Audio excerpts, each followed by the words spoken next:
bi ma déggee Jean Michel dama ne kii moom bu ko taas jàppee moom dootu ko defati di wax ni nag conférence de presse bi solos bi mooy mettre l'accent ci ñaari visage Thierno Alassane Sall bu démb ak Thierno Alassane Sall bu tey parce que Thierno Alassane Sall bu démb ci jëf nañ koy natt Thierno Alassane Sall bu tey ci wax nañ koy tontu te honorable député Guy Marius Sagna dafa am lu muy wax di ko répéter tout le temps mooy jëf mooy nattukaayu dëgg balaa ñuy wax wala balaa ngay wër di wax ne da ngay présenté wu comme le symbole de la probité le symbole de l'intégrité balaa ngay wax ne da ngay incarner les valeurs parce que dans le point de presse on va parler de valeurs li ñu war a xool mooy yow bi ñu la dénkee parce que tu as été aux affaires Jean-Michel l'a dit pendant 5 ans et 5 ans c'est l'équivalent d'un mandat présidentiel ba nga nekkee aux affaires lan nga def il faut que ñu natt ko pour xool ba xam valeurs yi ngay woote tey est-ce que méngoo na mooy le président Ousmane Sonko yàgg a wax le rapport entre le discours et le parcours li ngay wax est-ce que méngoo na ak li ngay jëf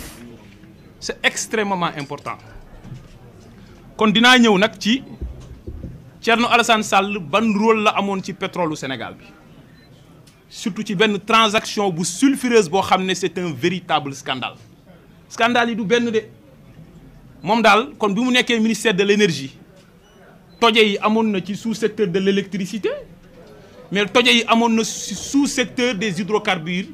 mooy alal bi ñu yàlla baaxee ci suufu Sénégal ñëpp wékk ci seen yaakaar muy le pétrole et le gaz du Sénégal ci loolu laay wax ni dinaa ñëw ci démb nag ay fausses nouvelles yoo xam ne daf ko indi maanaam wasaare ay xibaar yu wërul ci ne prix baril pétrole bi wàññeeku na selon moom de 21% ci àdduna bi et que Sénégal pétrole mi ngi fiy ball kon sénégalais yi daal lépp luy produit pétrolier muy gaz bi ñuy utiliser ci kër yi muy gaz butane muy essence muy gasoil muy jet bi avion yi di utiliser muy essence bi bateau yi di utiliser muy courant bi lépp a war a wàññeeku dinaa ñëw ci loolu bu loolu weesoo nag ñu dimbali ko tuuti defal ko lu ñuy wax consultance gratuite dañ koy defal personal branding ñu jàngatal ko moom profilu Thierno Alassane Sall mooy kan parce que loolu nit da koy soxla de parfois il faut nga remettre sa bopp en cause on va l'aider dans ce sens alors yéen a ngi fàttaliku ne bi fii le président Abdoulaye Wade nekkee ci veillu élection présidentielle 2019 au mois de janvier dañu signé ay contrat ci pétrole Sénégal jox ko Petrotim muy Kayar offshore profond ak Saint-Louis offshore profond waaye ci jamono jooju amul woon lu ñuy wax décret d'approbation mooy décret biy dëggal contrat bi pour ñu mën a tàmbali liggéey bi te loolu bu amul en réalité amuloo dara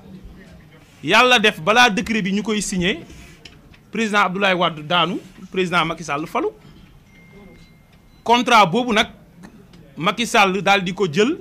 signé ko nonobstant le fait que saisiroon na IGE avant rapport IGE di ñëw mu signé ko parce que rakkam moo dugg ci pétrole bi Petrotim daal di am ñaari bloc Kayar offshore profond ak Saint-Louis offshore profond ça c'est un rappel historique bloc yooyu nag Petrotim daal di ko cédé ku ñuy wax Timis Corporation Timis Corporation nag Frank Timis moo ko moom te moom Petrotim gannaaw loolu nag mu am benn opérateur bu ñuy wax Cosmos nga xam ne junior la pétrole dafa am ay entreprise ndaw am ñoo xam ne ay junior la am ñoo xam ne ay major nañ bi Cosmos duggee daal di détenir 60% Timis Corporation détenir 30% Petrosen détenir 10% des parts retenez bien 60 pour Cosmos 30 pour Timis et 10% pour Petrosen qui représente l'État du Sénégal alors bi ñu avancé en 2016 ginnaaw bi Cosmos découvrir gaz ci sudu Mauritanie mu xam ne dina am Sénégal mu ñëw gën a yëngatu Cosmos boobu nag am ku ko jege muy BP daal di nag rapproché wu daal di ne dafa bëgg a dugg ci gazu Sénégal BP nekk entreprise bu ñu xam ci pétrole BP nag war a jënd 60% ci part yi pour nekk l'opérateur BP bëgg a jënd 30% yi dese woon Timis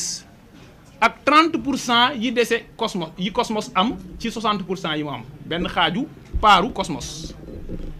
ñu gis ne nag le même ministre de l'énergie buy Thierno Alassane Sall parce que Jean-Michel wax na ko def na 2 ans ci bopp ministère de l'énergie 2 ans li ci xaj bëri na de bi Cosmos bëggee jaay BP Thierno Alassane Sall dafa gaaw daal di ko approuvé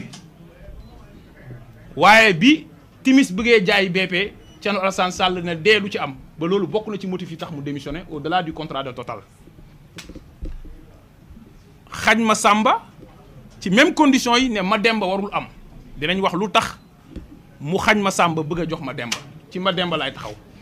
xañ boobu jox boobu mu jox BP wala mu accepté ci condition yoo xam ne waru ko woon accepté wee noonu moo tax ba mujj gi Timis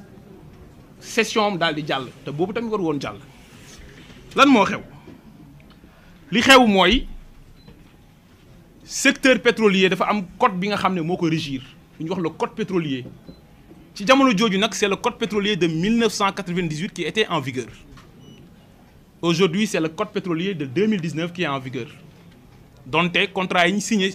sous l'emprise de l'ancien code day continuer di daw ci code boobu noonu en vertu de la stabilisation des clauses mais loolu mën nañ ci bañ a dugg ñu gis ne nag code boobu dafa am lu mu wax dama ko indiwaale parce que man li Jean-Michel wax laa gëm man texte laa gëm man loolu moo ma yàq man texte moo ma yàq man texte laa gëm damay ñëw ci article 56 bu code pétrolier bu 1998 les titres miniers d'hydrocarbures les conventions ou les contrats de service sont cessibles et transmissibles sous réserve de l'autorisation préalable à des personnes disposant de capacités techniques et financières pour mener à bien les opérations pétrolières. mu ne ku ñu jox titre pétrole mën nga ko céder waaye nag ñaari condition la wax ki ngay céder na am capacité technique et financière waaye nag dafa am koo xam ne moom mooy def autorisation préalable mooy le ministre en charge des hydrocarbures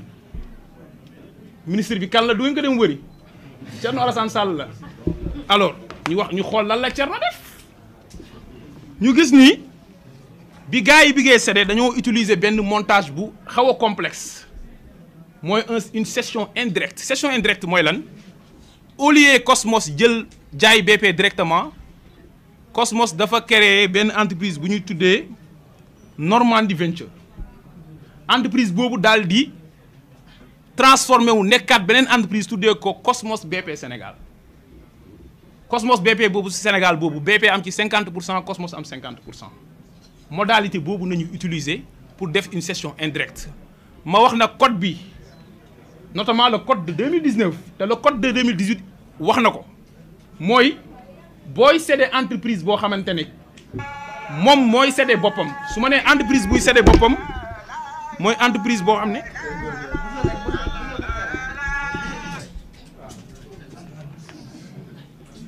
donc ngeen baal ñu pour wax ne booy céder entreprise boo xam ni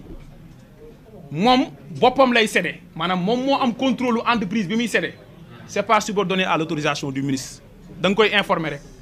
waaye nag su fekkee entreprise boobu keneen na ci am contrôle te en l'occurrence BP am na ci contrôle boobu nag dañu jàpp ne yaa ngi jox paari keneen ñu gis ni nag Thierno Alassane Sall daal di ñëw signé donc war nañ ko laaj du tax mu approuvé opération boobu laay opération boobu nag mu approuvé damay wax ni ñëpp xam nañ ne BP am na capacité technique et financière waaye conditions yi ñu ko approuvé mooy wane ne deful woon li premier ministre wax les due diligence mooy saytu est-ce que lii baax na bu ngeen demee ci droit des biens dafa am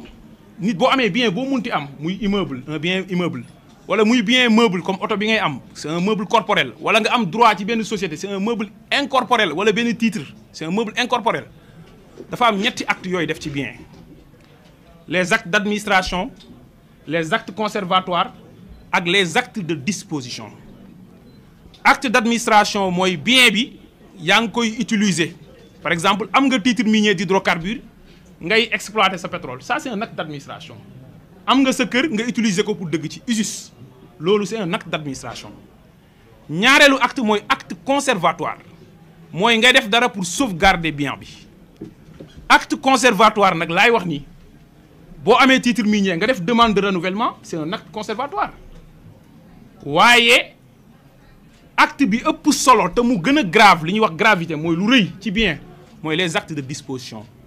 Acte de disposition mooy yaa ngi aliéner les droits sur tout ou partie du bien supposons nga jaay kër gi supposons titre minier bi nga bëgg ko jaay loolu moo tax boo demee ci code pétrolier boo demee ci code minier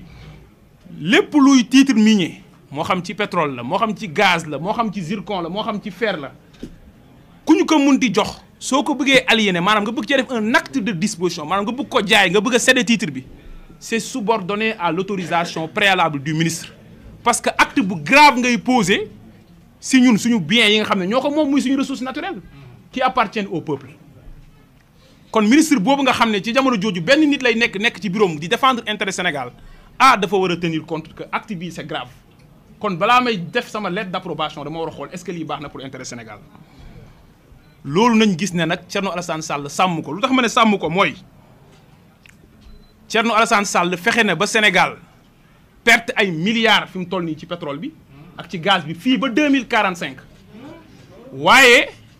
fexe na ba ay nit ñeneen am ay 1400 milliards ak ay 6000 milliards ci pétrole du Sénégal et on va le démontrer chiffre à l'appui mooy bi Cosmos di jaay BP parce que bu autorisé woon du jaay du am waaw parce que nag cin bënnul fëqul fan la yax di jaar léegi nag Thierno Alassane Sall bi mu approuvé loolu BP daf ne kon approuvé nga Cosmos daf ne kon approuvé nga BP di ma fay 162 millions de dollars mooy 81 milliards au moins au comptant léegi nga ma koy fay teew mi teew ne leen benn ñaareel bi Cosmos ne BP ci phase exploration bi mooy bu ñuy continuer di gëstu pétrole bi ak ci phase de développement bi danga may porter samay dépenses à hauteur de 754 millions de dollars muy 377 milliards maanaam li ma waroon dépenser ci toll ci 377 milliards yaa koy dépenser yamuñu foofu Cosmos ne BP bu ñu tàmbalee exploiter ba muy jeex fii ba 2045 bii ñu jëm di nga ma fay ay redevances ay royalties yoo xam ne valeur u 2 milliards de dollars la maanaam lu ëpp 1000 milliards loolu bu ngeen ko calculer mi ngi toll ci 1458 milliards yoo xam ne moom la Cosmos gagné ci opération boobu